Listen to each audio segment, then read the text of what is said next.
train your English voice to use if in sentences. We use if when we are not sure of something. If can stand at the beginning of a sentence or in the middle of a sentence.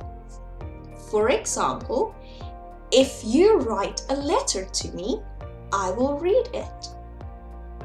Or she'll send me a parcel if I tell her what I want. Using if or when can change the meaning of the sentence. For example, if I send a parcel, I will also send some biscuits.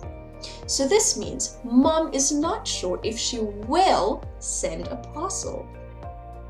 Or when I send a parcel, I will also send some biscuits. This means that Mom is not sure when, but she will. Another example. If you call me, I will tell you where we can meet.